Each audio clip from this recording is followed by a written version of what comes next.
तो मुक्ति के मार्ग में क्या बंधन और किस विषय में बांधे स्वयं को? देखिए, आप जो बात कर रहे हैं वो आनंदमय अवस्था की बात है, जहाँ पर प्राणी की अंतिम यात्रा होती है, आनंद और आनंद से परे। तो ये हमारी वो सीढ़ी है जहाँ पर जाने के बाद में कर्म संस्कार सब अपने आराध्य में विलीन हो जाते हैं। हम आपसे ये पूछना चाहते हैं कि यदि मान के चलिए कि जैसे हम जीवात्मा अभी पहली सीढ़ी को प्रारंभ कर रहे हैं, तो यदि कर्म कांड में कोई भी जीवात्मा आपके पास पहुंचती है तो फिर वो किस आधार पर आपको प्राप्त कर सकती है? देखिए, कैसे कि हर एक के प्रारब्ध पे उसको वो जीवन प्रवास मिला होता है जी कि हर कक्षा को जब तक पास नहीं करेंगे, उत्तीर्ण नहीं करेंगे आप जी, तब तक आगे की चेतना आपको नहीं प्राप्त होगी। जैसे शुरू में कर्म कांड को लेकर कार्य करना पड़ेगा, सत्य वचन, फिर सगुण भक्ति में जाना पड़ेगा, फिर निर्गुण का स्वरूप सामने आ जाएगा जी। एकदम पहले के बच्चे को अगर ग्रेजुएशन का पीएचडी का ज्ञान देना शुरू करेंगे तो वो उसको पचेगा नहीं, हजम नहीं होगा वो जी। और जैसे जन्म लिया बच्चे ने, उसको चलो माँ ने बोला चलो भाई बेटा रोटी खा लो, तो वो नहीं खा पाएगा, वो पचा नहीं पाएगा, चबा भी नहीं पाएगा।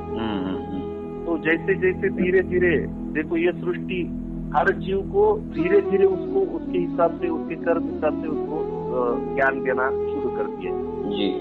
तो ऐसे नहीं कि किसी को भी ज्ञान ये कोई लादने की चीज नहीं है, वो तो मिलने वाली है जी।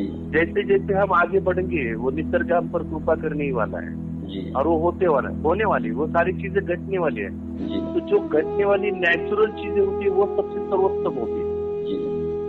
फिर हम अगर सोचते बैठेंगे कि ये कौन सी क्रिया से होगा, वो कौन सी क्रिया से, वो एक प्रवास है, वो भी एक आनंद है जी। वो करते रहना चाहिए। क्योंकि देखो जैसे भगवत गीता में भी भगवान श्री कृष्ण कहते हैं कि कर्मण्येवाधिकार से माँ फलेषु कदाचन जी।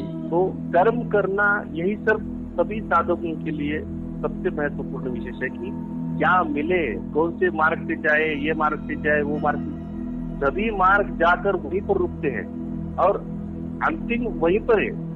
थोड़ा थोड़ा प्रवास बदलता रहता है, सारे रास्ते जाते तो वहीं पर है ना। फिर भेद की दृष्टि जब अगर हमारी खत्म न हो जाए तो फिर हमने क्या पाया जी। हाँ, तो ये सारे भेदों की क्योंकि समानता फिर नहीं आएगी हमारे विचारों में जी। समानता लाने के लिए हमें भी उस समानता की विचारधारा पर जाकर रुकना पड़ेगा जी। अति उत्तम, बहुत सुंदर आपने व्याख्या की है कि हमें पहले एक से शुरुआत करनी चाहिए ताकि हम आगे बढ़ते रहें। बिल्कुल। अब जैसे कि हम स्वयं इस अनुसंधान में उतरे हैं कि आज मानव संसार जो प्राणी मात्र परिवार है तनावग्रस्त है, किसी के पास समय नहीं। आधुनिक युग में कुछ रोजी रोटी में लगे हैं, कुछ परिवार की विडंबनाओं में व्यस्त हैं। तो हमने गुरु गोरक्षनाथ जी महाराज की परंपरा के अनुसार जो हमने गुरुकुल में या गुरु आश्रम में जो भी प्राप्त किया, एवं साथ में जो अष्टांग योग है और भी नाना प्रकार की जो विचारधाराएं हैं, सबको मिश्रित करके एक साधना तैयार की है। और इस साधना को हम लगभग अभी कुछ महीनों से कर रहे हैं और हमने यहाँ पाया है कि उसको प्राप्त करने के लिए ना तो कोई शब्द की आवश्यकता है ना कोई नाम की, क्योंकि नाम नामी तक पहुँचाने के बाद में अपना कार्य पूर्ण कर देता है, उसके आगे उस नाम का कोई महत्व नहीं रह जाता। जैसे कोई भी कन्या होती है, उस कन्या का जो धर्म होता है, जो कर्तव्य होता है, माता पिता के सानिध्य में होता है। पिता कन्या को कन्यादान करने के बाद फ्री है और कन्या भी अपने पति को प्राप्त करने के बाद उसकी मंजिल वहीं पूरी हो जाती है। अब यदि कन्या में संस्कार उचित होंगे, गुण उचित होंगे, तो वो जीवन भर पति के साथ रह पाएगी और पति भी उसके गुण विचारधारा के अनुसार अपना सर्वस्व अर्पण कर देगा। लेकिन यदि कन्या पति से मिल नहीं पाई या उसकी विचारधारा नहीं मिलती है तो फिर वो कभी भी उसका परित्याग कर सकता है। तो हमने इसको सहज रूप दिया और इसका नाम गुरु महाराज की कृपा से श्री आदेश अलग सत्संग धारा तैयार हुआ। अभी इसका राष्ट्रीय लेवल पे रजिस्ट्रेशन नहीं हुआ है, लेकिन कार्य प्रारंभ हो चुका है ताकि मानव समाज को प्राणी मात्र, इसमें कोई धर्म नहीं है, मजहब नहीं है। बहुत सुंदर किया आपने। और दूसरी बात ये हमने इसमें ये दे दिया है कि देखिए आप हमारे पास आते हो तो हम ये नहीं कहते कि आप गुरु बनाइए, क्योंकि शिष्य गुरु धारण कर सकता है, कोई भी गुरु शिष्य धारण नहीं कर सकता। क्योंकि प्राणी मात्र में परमात्मा है। यदि मैं आत्मज्ञान को प्राप्त कर चुका हूँ तो मुझे ये कहने की आवश्यकता नहीं पड़ेगी। जैसे गुलाब का पौधा जो है अपना कर्म करता है और पुष्प अपने आप ही उसकी खुशबू फैलाता है।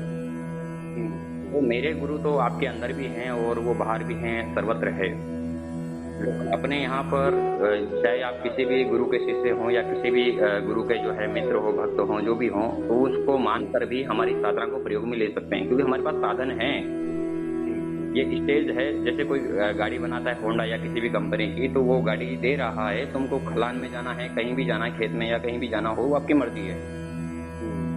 Target your decision and your life, कि आपको ही निर्णय लेना है कि आपको जीवन में क्या करना है और किस प्रकार से करना है। तो महाराज जी, आपसे मिलकर बहुत अच्छा लगा और बहुत बहुत धन्यवाद। आपने जो है आगे ये ज्ञान चर्चा प्रवाहित की और कुछ समय निकाल कर हम जीवों पर ऐसी कृपा करते रहिए ताकि हम भी उस जीवन तक पहुँचें और प्राणी मात्र के परिवार की सेवा करते रहें, है ना। हाँ, वो याद आती है मुझे हनुमान जी महाराज की बात कि अब मोहि भा भरोस हनुमंता, बिनु हरि कृपा मिले ही नहीं संता, है ना। तो विभीषण को भी यकीन हो गया था तब जब हनुमान जी महाराज लंका में पहुंचे। आप जैसे महान पुरुषों के दर्शन पाकर हमारा भी जीवन कृतार्थ होता चला जा रहा है और आप सभी के माध्यम से जीव जगत का कल्याण हो, प्राणी मात्र परिवार सुखी रहे, बस यही आशा है श्री समर्थ गुरु महाराज से। हाँ, और सुनाइए। एक शब्द में फिर से दोहराऊंगा। जी प्रभु। जब आप बोलते हैं कि घट घट